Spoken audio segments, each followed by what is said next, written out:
Hey, what's up? It's Jim, and today I'm going to talk about the film Batman and Mr. Freeze, SubZero, from 1998. Warner Brothers wanted a Batman animated series direct-to-video movie to come out along with the Batman and Robin Joel Schumacher movie to have all sorts of synergy, because of course when Batman and Robin becomes a huge cultural and commercial hit, we'll have an animated movie already on home video to rent and buy to extend their love for Batman and Mr. Freeze, because obviously everyone's going to love that movie. That didn't work out, and this movie got delayed by like 8 months or so. Batman and Robin came out in June of 1997. This came out in March of 1998, just to keep it away from Batman and Robin. The funny thing is, this film really benefited from the poor reception that Batman and Robin got. It got lots of critical acclaim when it came out. It actually got to be Ebert's video pick of the week on Siskel and Ebert, and most of the critics at newspapers and magazines that were reviewing home video releases gave it very favorable reviews, because most of them didn't really know what Batman the Animated Series is, or had respect for Batman or comic books, and were kind of limited and conservative in their artistic tastes. So of course their perception of Batman was rather limited, and going like, hey, these Batman cartoons are kind of cool, right? But it really helped this movie. It got a lot of attention at the time. Now, not enough attention for me to have heard about it when it was released, or most anyone I know, because anyone I know who was into Batman the Animated Series were like, wait, there's another animated series movie? And most people don't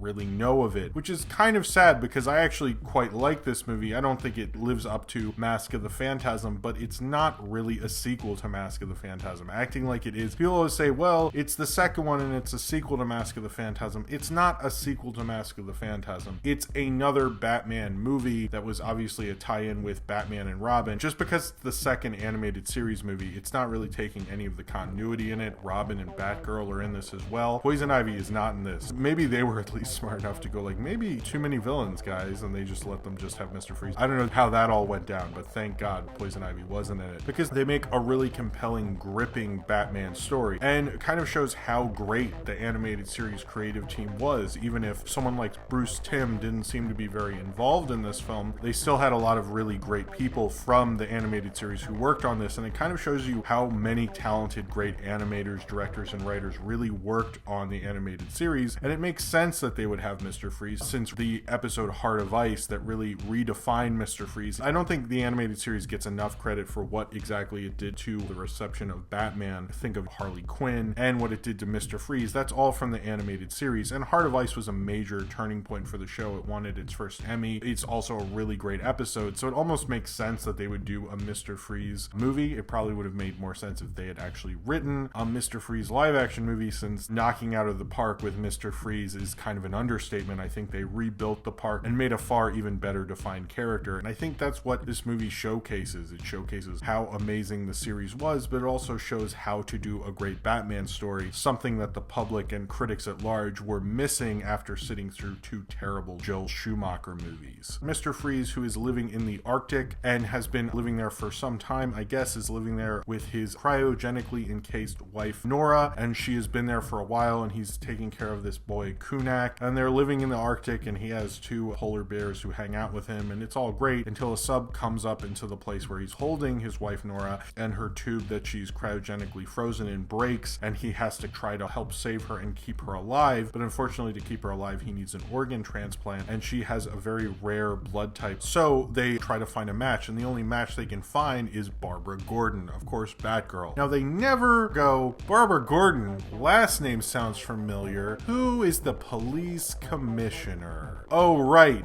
Jim Gordon, probably the one person in this city we shouldn't piss off because he would come after us. They never bring that up. Mr. Freeze knows who Commissioner Gordon is. Like, definitely does. Anyway, that bugged me when I was watching. It's not like she was the only one. There were like 17 other people. Well, Nora was in there too. So 16 other people, but still, they didn't even try to go after them. They just went for Barbara Gordon. The one thing about an animated series I have to give them credit for is when they make kind of these narrative sacrifices, you can almost go like, well, I'm with you, but I'm sure the suits at Warner Brothers made them connected. So anyway, so he goes after her and kidnaps her at a dance that her and Robin are at because they're dating, but as Dick Grayson and Barbara Gordon. And they're there and they're about to go on a weekend away together, but then Mr. Freeze comes and kidnaps her and takes her away. He's going to take out one of her organs, I'm not exactly sure which one, and do an organ transplant. And Batman and Robin have to find her and save her so Robin can find his love, and Batman and Robin can both stop Mr. Freeze from possibly killing Batgirl. This is directed by Boyd Kirkland, who unfortunately died in, I think, 2011, 2010. And he was a storyboard artist and a sequence director on Batman Mask of the Phantasm. And he was also a director on the animated series, particularly on the classic episode of Harvey and Ivy of Harley Quinn and Poison Ivy. He does a really great job. There's a real weight to the action sequences. And what I mean by that is that there's often times where I'd watch someone get punched or I'd watch a car chase happen and I'd flinch and I'd move like, oh shit, how'd they do that? And there was a part where Robin is chasing Mr. Freeze. Oh, he's not as Robin, he's Dick Grayson, but you know what I mean. So he's driving and he does this incredible jump and then he barely makes it. He kind of hits the ground next to the bridge toll booths. He just barely makes it past them. And I went like, oh, ow, how do you, that's crazy. And then I went, wait a minute, this is a cartoon. Someone drew that. Like no one was in any danger while making this, maybe of getting a paper cut, but that was probably about as rough as it got on the set of this movie.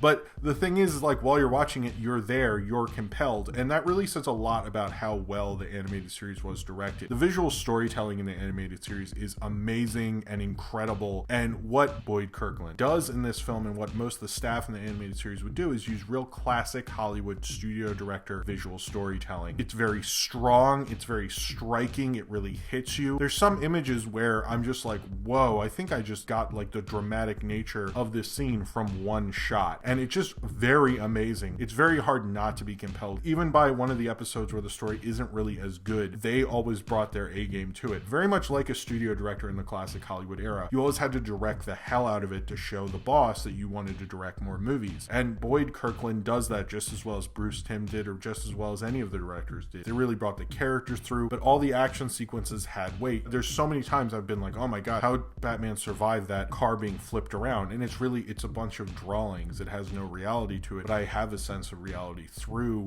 the amazing visual storytelling and the amazing direction. And Batman SubZero has that so well, it's ridiculous. Now, this story isn't as great as Mask of the Phantasm. And it's really, when you're getting into that, you really need to talk about how this is a very different Batman story from Mask of the Phantasm. Mask of the Phantasm is about Batman and about his past. And this film is not trying to do that at all. So complaining that, yes, this doesn't do the same things as Mask of the Phantasm is more of an observation and less of a critique, because it was never meant to even try to do that. Now, the thing also is most Batman stories are not about his past and his inner turmoil, but they're really about him defeating a villain. And especially because you think like this is 1998 or even 1997, the animated series had been going on for quite a while. We knew Batman, we knew Kevin Conroy's interpretation of Batman and Bruce Timm's interpretation of Batman. So having him go through his inner turmoil kind of thing wasn't going to work. So he's very much sidelined by Mr. Freeze and Robin and Batgirl, instead of this really being a film where Batman's really the protagonist. He probably doesn't have as many lines as Robin does in this film, but it wouldn't have worked as much. So to me, it's like, yeah, this is a really different story than Mask of the Phantasm. The interesting thing about Batman and Mr. Freeze SubZero is that it's constantly being compared to other movies, either being compared to Mask of the Phantasm or it's being compared to Batman and Robin. So either way, it's very, very good in comparison, or it's not very good in comparison. But really, it's not really trying to do either of those things. Although I think Batman and Robin is a better comparison, but you could compare that to like most movies that were ever released and say they were better than Batman and Robin. So maybe it's just not fair to Batman and Robin, but who cares, because that movie's like a bunch of garbage. There are kind of problems with this story. It starts off being very centered on Mr. Freeze and like Heart of Ice, and most Mr. Freeze stories are very centered on him. You can't really do the Batman inner turmoil thing with Mr. Freeze. Mr. Freeze kind of takes up the whole story. He's not like the Joker or other characters, and Batman the animated series did that quite a bit, where it would mainly center on the mystery and the plight of the villain and their backstory and their inner turmoil. But SubZero doesn't really do that. It's more about just the story of the mystery of him getting Barbara Gordon to be involuntarily part of an organ transplant. And that's really what the film's about. Mr. Freeze is probably more of the protagonist, but he's almost sidelined for a lot of it, where we see Barbara Gordon stuck in a cell and trying to get out. It's really more about the plot of the mystery itself, but the direction's so good, and we understand these characters and what we need to understand about them, like how Dick Grayson is personally invested in trying to get Batgirl out, how Batman's trying to figure out this mystery, and it's very compelling. I have to say, I think the direction is part of the real reason that this film is so good, because you're just like so wowed by certain sequences, you get the characters so well, it feels like the classic Hollywood kind of noir sense, and that's the cool thing about animated series. It wanted to do the classic Hollywood noir sense. It wanted to be a detective story. Yeah, there's better animated series episodes. Yeah, there's Mask of the Phantasm is better, but after experiencing this film, which I've only seen it right before I did this review really, it's so good, it's so compelling. I really, really liked it. It almost reminds me of like a Val Lewton kind of story where you're so in it, but it's like a minor Val Lewton. It's not Cat People, but you're happy with a really well-told, well-directed story. It has so many striking visuals, and the action sequences are so well-directed. You just kind of can't help but be interested in watching it. And that's the thing about animated series, is even the worst episode I will watch all of and have probably seen it a couple times. And that's not because I'm a fanboy, it's because how interesting and amazing they make Batman stories. I think animated series is, to me, the best interpretation of Batman, and Batman and Mr. Freeze SubZero shows that even a lesser story in that interpretation is still very amazing and highly watchable, and still a really great feature film. I really recommend this movie if you haven't seen it.